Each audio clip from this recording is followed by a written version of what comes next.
The Old Town Cemetery in Stirling incorporates the burial sites at the Church of the Holy Rood, the Valley Cemetery and the Drummond Pleasure Ground, and sits between Stirling Castle and the Old Town, also known as Top of the Town.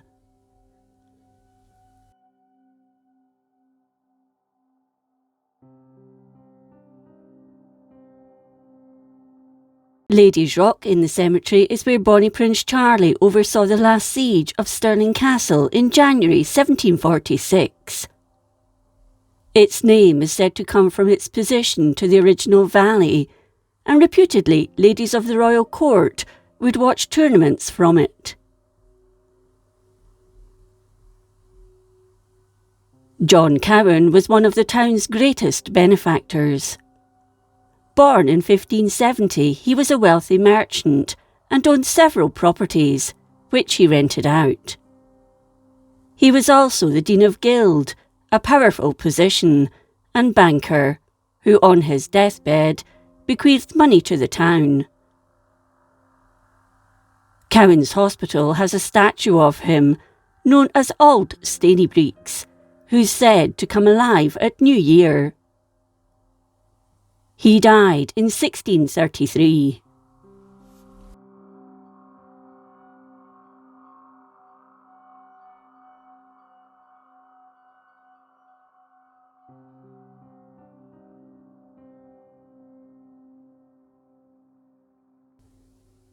"55-year-old Mary Witherspoon, or Stevenson, died in November 1822, but she was not left in peace. Local gravedigger James McNabb and some friends dug her up for local anatomy student John Forrest. McNabb and his friends were caught shortly afterwards, with Forrest going on to have a successful medical career. The oldest slab in the cemetery dates from 1579 and commemorates James Gibb, who is believed to have been either a stonemason or quarryman. In all, there are 4 stone slabs to the Gibb family. Known as the Service Stone, this is the oldest headstone in the cemetery, dating from 1636. It was erected by John Service for his father, also John, and his mother Bessie Ewing.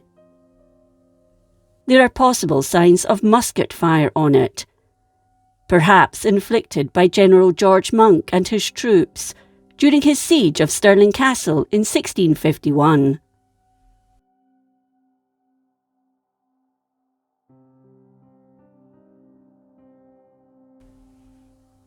The Scon Stone is the largest memorial in the Holyrood Cemetery. It's for John McCulloch, a former provost and merchant in the town, and his wife Agnes, although her name doesn't appear on it. It was erected in 1689. The name of the memorial comes from John Scones, who married one of McCulloch's daughters, the family being associated with noted sheriff substitute Robert Scones.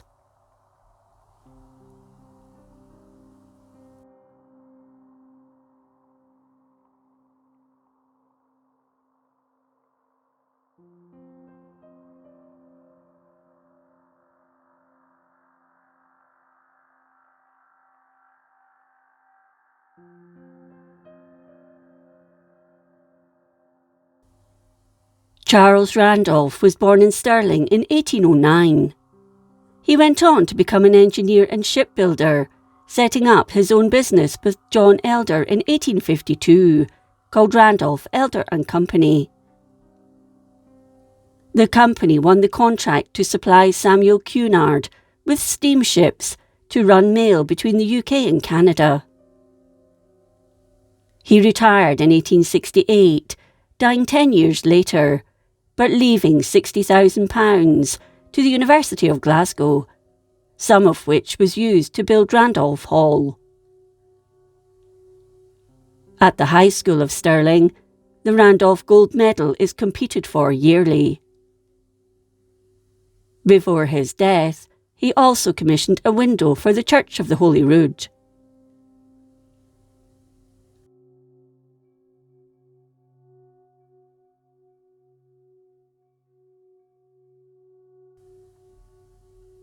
Born in 1803, Robert Smith learned to become a wool spinner, and during the 1820s, he purchased the Old Bridge Mill in Stirling, and later bought the Hayford Mill at Cambusbarron, where he produced tweeds. In fact, this was the largest tweed mill in Scotland at the time. Smith was also a magistrate and Dean of Guild. He died in 1859.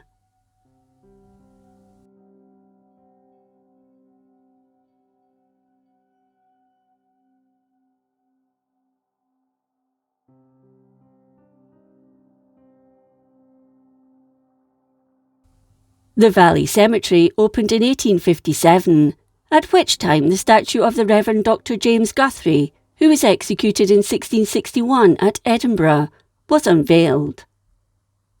The Martyrs' Memorial, dedicated to Margaret Wilson, who was drowned for her beliefs, along with her friend Margaret Mclagan, at Wigtown in 1685, was commissioned by William Drummond and erected in 1859, with the cupola added in 1867. It depicts Margaret and her younger sister Agnes, who escaped punishment. Drummond had been born in 1793 and became a renowned businessman in Stirling, with his firm selling seeds. He was a fervent Christian and commissioned some of the religious statues in the Valley Cemetery, including Andrew Melville and John Knox, as well as the Martyrs' Memorial and the Star Pyramid. Once the pyramid had eagles sitting on top of the balls, but they disappeared in the 1960s or 1970s. The pyramid has Bibles and biblical quotations on it and is dedicated to those who died as martyrs for their cause. Drummond died in 1868 and is buried near his beloved pyramid, overlooking the cemetery.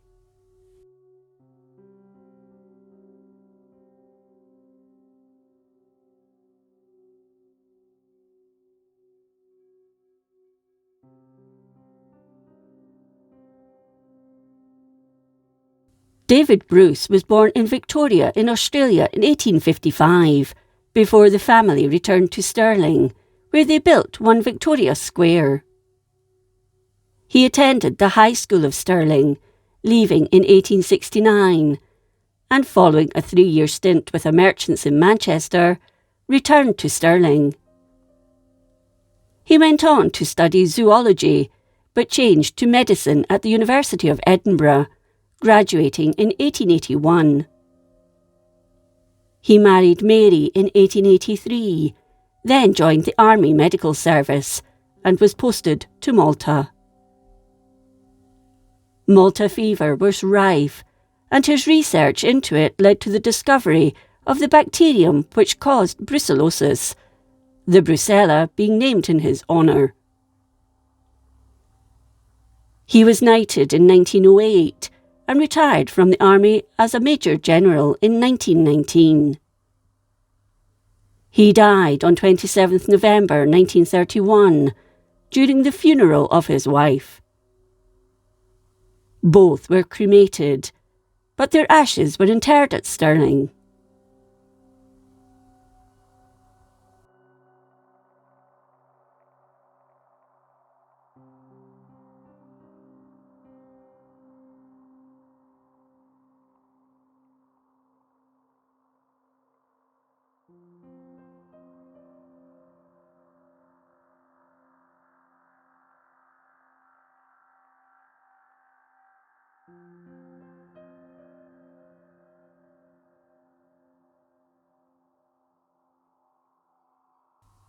Christian Mclagan was born at Denny in 1809. She went on to become an accomplished archaeologist, although she couldn't have her papers published in her own name in the male-dominated world of the time, and was never to receive full membership of the Society of Antiquaries of Scotland. She is well known for her work, especially on brochs, with her main interest being in the Pictish era. Locally, she excavated numerous sites and visited the broch at Tillicootree, which was later completely destroyed by quarry workings. She died on 10th May 1901.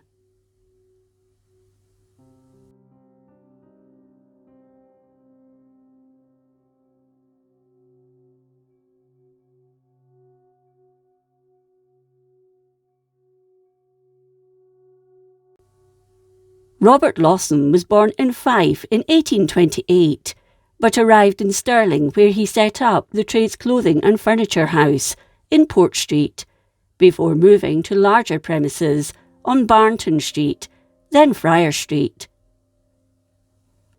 The last move was to Dalgleish Court in Baker Street. Lawson also opened up a branch in Glasgow in 1877, and by the time he died in 1912, there were branches of his shops throughout the country. Aberdeen, Dundee, Edinburgh, and of course Glasgow, as well as Stirling, all had stores. Lawson's closed its doors in 1993.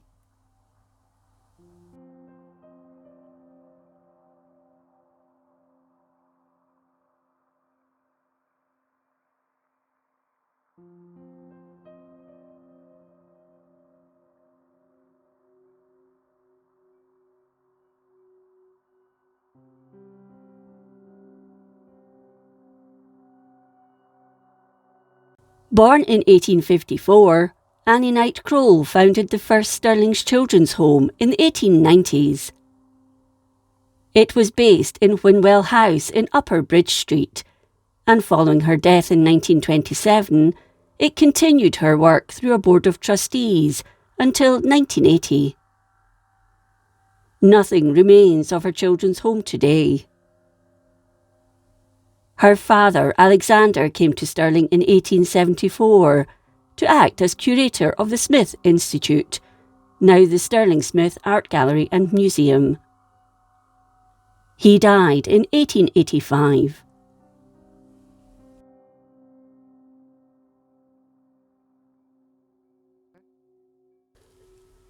A native of Berwickshire, the Reverend Ebenezer Erskine came to Stirling in the autumn of 1731 from Portmoak in Kinrossshire, where he'd preached since 1703. In December 1733, he established the breakaway Cessation Church, established by dissenters of the Established Church, in St John Street in Stirling. He died in 1754, aged 74.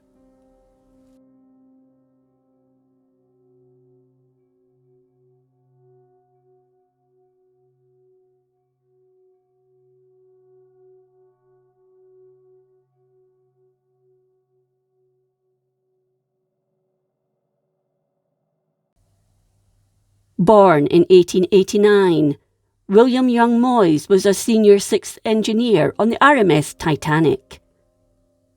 William remained at his post to the very end, even though he'd been ordered to leave. He kept the ship's lights burning for as long as he could, but drowned as the ship sank in the North Atlantic on the night of 14th-15th April, 1912.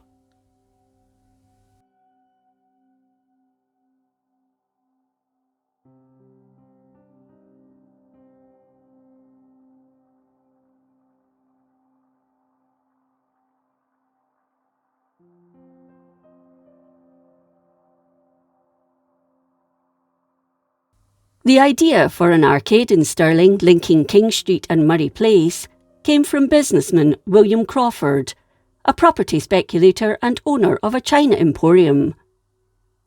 He built a number of shops in Murray Place, and in 1879 work began on the arcade building, which included 2 hotels, shops, 6 houses and a theatre.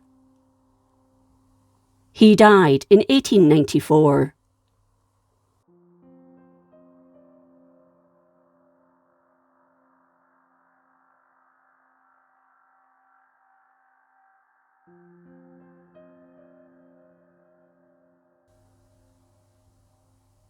Alice Julia Marshall was born in Stirling in April 1891 and went on to be a pioneering woman in medicine.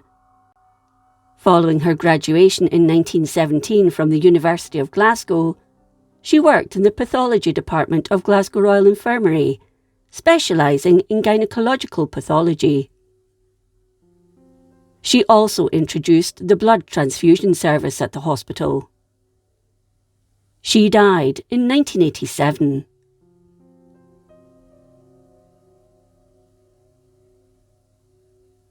These are just some of the graves of note within the cemetery.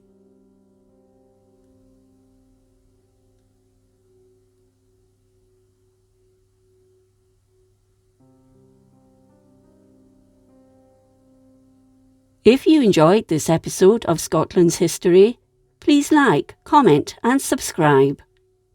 Until next time, thank you for watching.